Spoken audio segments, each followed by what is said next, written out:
हम सभी दिन भर में कई डिसीजंस लेते हैं। छोटे मोटे डिसीजन तो हम क्विकली ले पाते हैं, जैसे क्या खाना है, क्या पहनना है, क्या करना है। पर जब बड़े डिसीजन लेने की बात आती है तो हम अक्सर कंफ्यूज हो जाते हैं, क्या करें क्या ना करें। तो इसी कंफ्यूजन से बाहर निकलने के लिए मैं आपको कुछ तरीके बताने जा रही हूँ, जिसे आप अपनाकर लाइफ में खुद से सही डिसीजन ले सकेंगे। तो कौन से वो तरीके हैं, चलिए जानते हैं। लाइफ में सही डिसीजन लेने के लिए सबसे पहले आपको सेल्फ एनालिसिस की जरूरत है। पहले आपको खुद को जानना होगा, अपने पोटेंशियल, अपने स्किल्स, अपने टैलेंट को पहचानना होगा। तभी आप ये जान पाएंगे कि आप क्या कर सकते हैं, क्या नहीं कर सकते। फिर आप जो भी डिसीजन लेंगे बिल्कुल सही लेंगे, अपने अकॉर्डिंग लेंगे, क्योंकि आप खुद को जितना अच्छे से जानते हैं उतना कोई भी आपको नहीं जान सकता है। माना अगर आपको करियर से रिलेटेड कोई भी डिसीजन लेना होता है तो आप क्या करते हैं? सबसे पहले आप ये देखते हैं कि आपका किस चीज़ में ज़्यादा इंटरेस्ट है, या आपकी किस चीज़ की ज़्यादा नॉलेज है, किस में आपकी ज़्यादा पकड़ है। फिर आप उसके अकॉर्डिंग ही कोई करियर चुनते हैं। ठीक वैसे ही लाइफ का कोई भी डिसीजन आप खुद को नज़रअंदाज करके नहीं ले सकते हैं। दूसरों से पूछने की अपेक्षा पहले आप खुद से पूछें कि आप क्या चाहते हैं।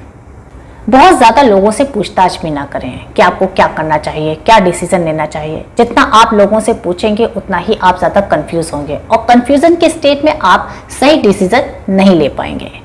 और अगर आप गलत डिसीजन कोई लेते हैं तो उसका नुकसान आपको अकेले ही झेलना पड़ता है, क्योंकि जिस व्यक्ति की बात मानकर आप वो काम करते हैं, मुसीबत के समय वो व्यक्ति आपके साथ नहीं होता है, बल्कि वहां से कट लेता है, या इसकी जिम्मेदार भी आप ही को ठहराता है। और अगर डिसीजन सही निकला तो इसका क्रेडिट खुद लेने से पीछे भी नहीं हटेगा। दुनिया ऐसे ही मतलबी है, इसलिए हर किसी से एडवाइस ना लें।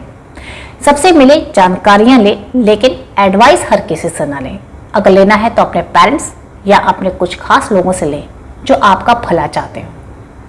अगर नहीं तो आप केवल अपने दिल की सुने। कोई भी डिसीजन लेने से पहले आप दोनों ही पहलुओं की अच्छे से जांच कर लें, प्रोस एंड कॉन्स दोनों सोच लें, क्या फायदे हैं और क्या है नुकसान। इसके लिए आप एक कॉपी पेन लेके बैठ सकते हैं। 2 कॉलम बनाइए फायदे और नुकसान के, और पॉइंट वाइज सभी लिख डालें। इससे आपको पता चल जाएगा कि आपको कितने फायदे मिल रहे हैं और कितने नुकसान मिल रहे हैं। फिर आप क्लैरिटी के साथ बिना कंफ्यूजन के सही डिसीजन ले सकेंगे। हर बड़े डिसीजन आप ऐसे ही लीजिए, अपने अनुभवों से सीखें। कोई भी डिसीजन लेने से पहले आप एक बार अपने पास्ट में देख लें कि आपको उस चीज़ का कितना अनुभव है। जो हमारे अनुभव होते हैं, यानी एक्सपीरियंस जो होते हैं, वो काफ़ी हेल्प करते हैं सही डिसीजन लेने में। हर कोई अपने अनुभव के बेसिस पे ही एडवाइस देता है। हमारे जो एक्सपीरियंस होते हैं वो हमें मैच्योर बनाते हैं, जिस वजह से हम सही डिसीजन ले पाते हैं। हमारे जो बड़े बुजुर्ग होते हैं वो काफ़ी एक्सपीरियंस्ड होते हैं, जिस वजह से उनकी जो एडवाइस होती है वो अक्सर सही होती है। तो आप भी अपने एक्सपीरियंस का सहारा ले सकते हो, सही डिसीजन ले सकते हैं। खुद के डिसीजन पे आपको भरोसा होना चाहिए, जिसके लिए आपका कॉन्फिडेंट होना बहुत जरूरी है। और कॉन्फिडेंस तभी आएगा जब आप अपने लाइफ के छोटे छोटे डिसीजन खुद ही लेंगे। अगर आपके लाइफ के सभी डिसीजन कोई और लेता है तो आप कभी भी कॉन्फिडेंट नहीं बन सकेंगे। इसलिए छोटे छोटे फैसलों के लिए दूसरों पर डिपेंड रहना छोड़ दें। कोई भी डिसीजन प्रेशर में या डर के साथ नहीं लेना चाहिए। साफ कह दें कि मुझ पे कोई भी दबाव ना डालें, मेरी लाइफ के फैसले मुझे ही लेने दें। कोई भी फाइनल डिसीजन लेने से पहले एक बार उसका उल्टा भी सोच लें। इससे आप अपने डिसीजन को लेके कॉन्फिडेंट बन पाएंगे। फिर आपको लगेगा कि आपने जो भी डिसीजन लिया है बिल्कुल सही लिया है। आपका टारगेट बिल्कुल क्लियर होना चाहिए, कोई कंफ्यूजन नहीं होनी चाहिए। टारगेट जितना क्लियर होगा आप डिसीजन उतना ही अच्छे से लेंगे, उसके अकॉर्डिंग लेंगे, और जो डिसीजन लेंगे बिल्कुल सही होगा। वो डिसीजन कभी भी जल्दबाजी में नहीं लेने चाहिए। जैसे जैसे हम बड़े होते हैं वैसे वैसे हमें बड़े बड़े डिसीजन लेने होते हैं, जिसके लिए हमें टाइम चाहिए होता है। इसलिए खुद को टाइम दें, सोच समझ के ही कोई डिसीजन ले, लोगों से बात करें, राय ले, फिर कोई डिसीजन को फाइनलाइज करें। जब लाइफ में कोई बड़ा डिसीजन लेना होता है तो वो एक रिस्क की तरह होता है। हमें हमेशा ही कैलकुलेटेड रिस्क ही लेना चाहिए। हो सकता है एक बार डिसीजन लेने के बाद वापस आने के सारे रास्ते बंद हो जाएं। एक गलत डिसीजन पूरी लाइफ बर्बाद कर सकता है। फिर चाह के भी आप सब कुछ पहले जैसा नहीं कर पाएंगे।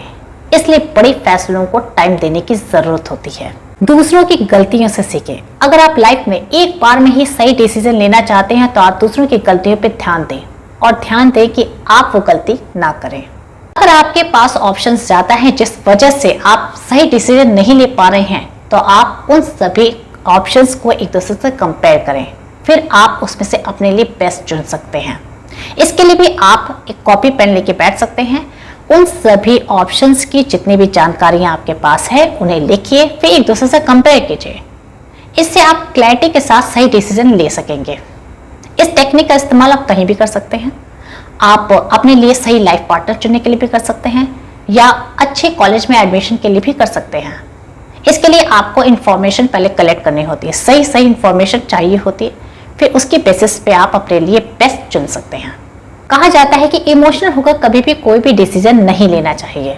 अगर आप बहुत ज़्यादा गुस्से में हैं या खुश हैं तो ऐसे में कोई भी डिसीजन ना लें। बहुत ज़्यादा एक्साइटेड या डिप्रेस्ड होकर जो भी डिसीजन लिए जाते हैं वो अक्सर गलत होते हैं। मतलब कोई भी डिसीजन लेने के लिए पहले आपका दिमाग का शांत होना बहुत ज़रूरी है। शांत दिमाग से अगर कोई डिसीजन लेंगे वो अक्सर सही होंगे। सही डिसीजन लेने के लिए आपके पास नॉलेज भी होनी चाहिए। नॉलेज होगी तभी आप सही डिसीजन ले पाएंगे। लोग अक्सर गलत डिसीजन इस वजह से लेते हैं क्योंकि उनके पास कम नॉलेज होती है, और लोग गलत डिसीजन तब भी लेते हैं अगर उनके पास बहुत ज़्यादा नॉलेज होती है। बहुत ज़्यादा नॉलेज रखेंगे तो कंफ्यूजन बढ़ेगा, जिस वजह से भी आप सही डिसीजन नहीं ले पाएंगे। बहुत ज़्यादा किसी भी डिसीजन को लेकर सोचना भी नहीं चाहिए। छोटे छोटे डिसीजन आपको क्विकली लेने चाहिए बिना किसी टाइम वेस्ट किए। जैसे आपको दिन भर में क्या क्या करना है, क्या खाना है, क्या पहनना है, और दिन भर जो भी आपको करना है उसके लिए आप टू डू लिस्ट तैयार कर सकते हैं। इससे आपका टाइम भी बचता है और डिसीजन लेने की आप में आदत बनती है और फिर आपका कॉन्फिडेंस भी बढ़ता है। जो भी आप डिसीजन लेने जा रहे हैं उसके रिजल्ट के बारे में सोचा करें। पॉजिटिव और नेगेटिव रिजल्ट दोनों ही देखें। क्या अच्छे से अच्छा हो सकता है और क्या बुरे से बुरा हो सकता है। जब आप ऐसा करते हैं तो आप ज्यादा कॉन्फिडेंट बनते हैं। आप अपने डिसीजन पे डटे रहें। फेल होते तो कोई बात नहीं, फिर से मेहनत करें, बार बार मेहनत करें, लेकिन अपने डिसीजन को चेंज ना करें। अगर आपने सोच समझ के ही डिसीजन लिया है, परिस्थितियों को जानकर सही टाइम पे सही डिसीजन लिया है तो आप बिल्कुल सही जा रहे हैं। दूसरों की भी ना सुने, केवल मेहनत करें। एक बार सही डिसीजन लेने के बाद आप मुड़कर उस डिसीजन के बारे में ना सोचें, वरना आप उस डिसीजन को लेकर कॉन्फिडेंस खोने लगेंगे। आपको अपने डिसीजन गलत लगने लगेंगे और आप अपने काम पे फोकस नहीं कर पाएंगे। इसलिए अपने डिसीजन को सही समझिए और आगे बढ़िए। फिर भी अगर आपको कुछ ना समझ में आए कि आप क्या करें तो आप ऊपर वाले पे छोड़ दें। बहुत ज़्यादा सोचने से भी कुछ नहीं मिलेगा। ऊपर वाले पे आस्था रखें, वक्त आने पर अपने आप ही आपको रास्ता मिल जाएगा। हमारे डिसीजन हमारे लाइफ की डायरेक्शन को तय करती है। सही डिसीजन सही डायरेक्शन, गलत डिसीजन गलत डायरेक्शन। हम अपने लाइफ में कभी ना कभी तो गलत डिसीजन लेते ही हैं और अपनी गलतियों से सीखते भी हैं।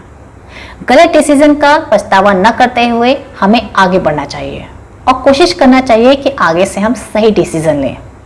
तो जब भी आप लाइफ में कंफ्यूज हो कि आपको क्या डिसीजन लेना चाहिए, इन सभी टेक्निक्स को अपनाइएगा।